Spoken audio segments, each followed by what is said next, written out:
today's video, we're going to be talking about China's anti-involution. Now, this will be a two-part series. So the first part, which is today's video, we're going to be going deep into what is this anti-involution all about and why is it happening. And then the second part, which is coming out in a few days later, we're going to be talking about the stocks that will be affected by this movement. Too busy to find stock ideas? Check out FIRL Pro to shortcut your research time and effort by 90%. 10% off link in the comments and description. So we can see over here from March 2025, there was actually this buzzword called anti-involution. So involution, what does this mean is that there's a hyper competition which results a diminishing return. So if you look at our past videos about China, you will notice this thing called Tangping and also Bailan, which means lying flat and also letting it rot. This tells you that the Chinese working adults are getting burnout because of the tough competition, the long working hours, and also the very I'll say mediocre to low wages that they earn from their hard work.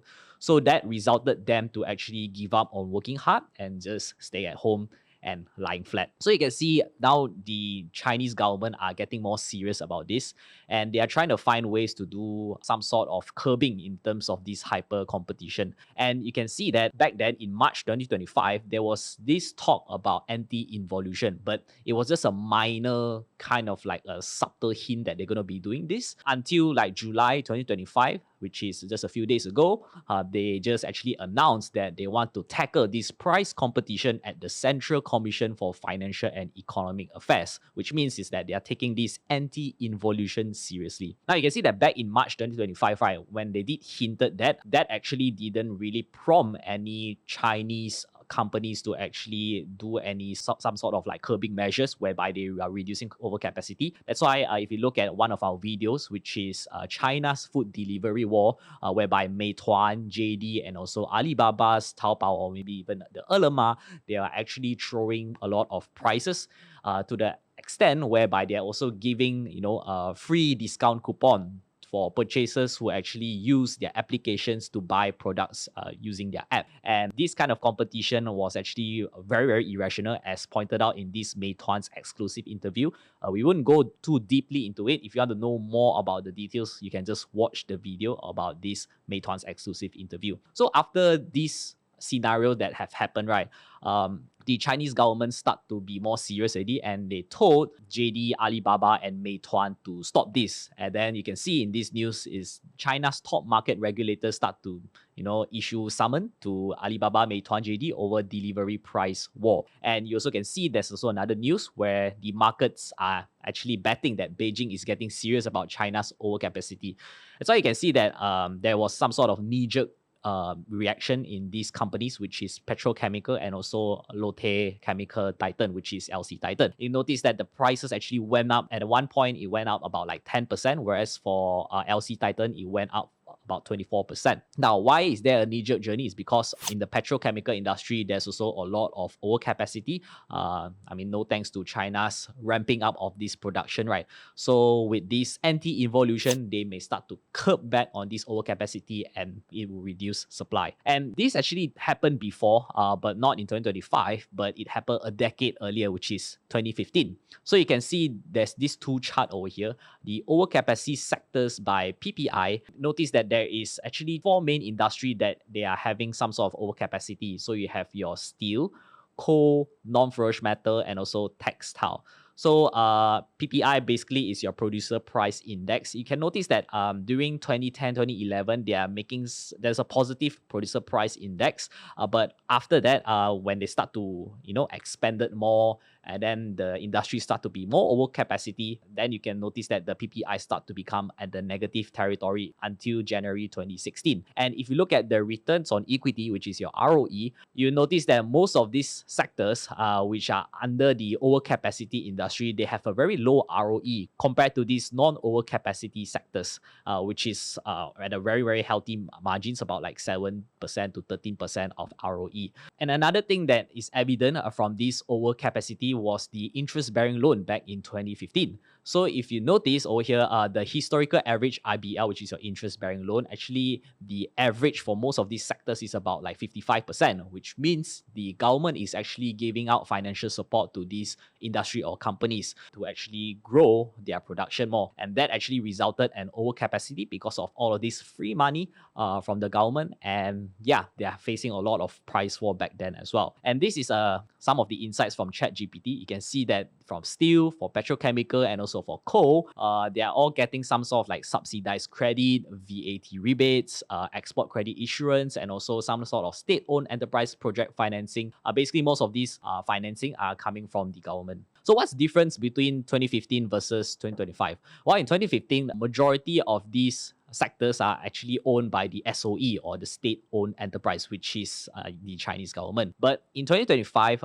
the excess capacity actually now comes from the privately owned companies. And what do you mean by privately owned companies? Basically, it means it's non-state-owned enterprise. It's not owned by the government. And also, fun fact, privatization, this word is actually a taboo in China. They don't call it privatization. They use another word, which is something like non-state-owned enterprise, which is quite an interesting thing. But anyhow, so you can see that it's going to be more difficult to curb this kind of overcapacity because they don't have any control. But from our channel checks, which with one of our research team, most likely they'll find a way to actually reduce the capacity from these privately owned companies. And the second problem that is not happening in 2015 was the property crisis, right? So in 2021, 2022, China did experience some sort of the property crisis, and right now till this day some of the consumers are still like not really spending much because most of their money are actually used to service their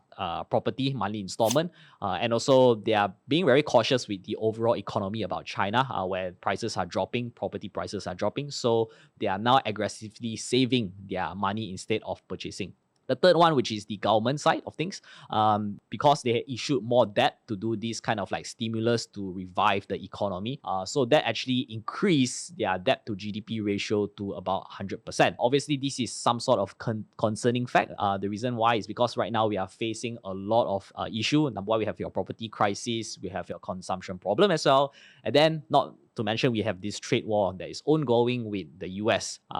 So all of these kind of like issues kind of like affecting or slowing down the China's economy. So the final thoughts are whether China can successfully implement this anti-involution and also curb the overcapacity within 2 to 3 years. If you look back in history, which is in 2015, it took them about roughly 2 to 3 years or so to normalize the supply chain in terms of the production for steel, coal, textile, and also for cement. Yeah, it took quite some time, and whether we can see this would replicate for 2025, whether it will happen in the next 2 to 3 years, well, we shall monitor closely. And just to share you a few interesting chart we have over here. So this is the excess capacity by industry, and this is the estimate for 2025. So you can see that there is a few sectors that is experiencing some sort of overcapacity. So we have over here, which is steel, cement, which is quite a lot, about 51%. And then you also can see air conditioners, 32%, solar module, 40%, lithium batteries, 27%, EV, 26%, 38% for power semis, and also other machinery, 69%. And if you notice, a majority of this is actually related to the electric vehicle sector. So what does that mean? Well, companies that is related to Chinese EV might be affected if, let's say, they start to normalize this supply chain. And also, you can see that the China solar companies, they are actually experiencing a loss making in the recent quarters because of this overcapacity issue. You know what? They are throwing a lot of prices, and also the cost is getting higher, or at least it's maintaining, but the selling prices is getting lower and lower. So their profitability is also getting hampered, which is also why the Chinese government want to take action and also to curb this overcapacity issue. Another reason why they are doing this now is because I got these insights from this YouTube channel, which is called Fairbanks Center of Chinese Study. Basically, they are sharing about how does the Chinese government is being run. And the reason why is because the party, which is the CCP party, wants to actually preserve their power, and they cannot really give a lot of this power to the privately owned companies. So eventually, because to retain their power, to retain their incentive and whatnot, they may start to actually control the privately owned sector. They will do whatever measures it takes to actually contain the CCP power, and this actually might result slow in terms of growth for the private sector. So yeah, this is actually one of the major things also, which is to keep the party's power intact. And last but not least is what it means for the autos, battery, solar, cement, steel, aluminum, and so for chemical industry. Well, if you look at back in 2015 to 2018, if you can see some of the companies that is related to the steel manufacturing sector. So we have your Malaysian Steel, Southern Steel, Anju, and also CSE Steel. They all benefited from this kind of like anti-involution back in 2015. If you notice the steel rebar prices back in those days, it also rallied up a little bit. This is also the same for 2021 when we are facing some sort of like supply disruption that also increases the steel price. So right now, we want to see whether this curbing of overcapacity, would it increase the steel prices and whether it also increases prices for other stuff, which is named over here. We shall see. And also there will be a further analysis on each of these sector in the upcoming video. So make sure you stay subscribed and stay tuned for that video. And before you guys go, this is our July 2025 performance for FIRL Pro. And if you notice, our FIRL Pro Global's return actually doubled from about 6% to now 14.65%. And the reason why is because if you notice over here, one of the stock actually doubled. And yeah, we also managed to take some tiny little profit from this. And not only that, our FIRL Pro Malaysia also has been performing pretty decently as well. Right now, there's 2 companies that actually went up about 3 times. And the borrowing portfolio is a little bit flattish. It's about 3.19%. So if you want to know what is FIRL Pro about, it is where we actually share our analysis on companies that we find interesting. And let's say if we think that there's more upside than the downside, we might initiate it into this reference portfolio. And just to give you also another insight is the borrowing portfolio's dividend yield right now is about 6.71%. And yeah, also just to share with you guys, one of our FIRL Pro members managed to double his money in just 3 months. So if you want to get a taste, you want to see how we do our write-ups, you can check out our free sample. The links will be in the description and comments. With that said, see you guys in the next video.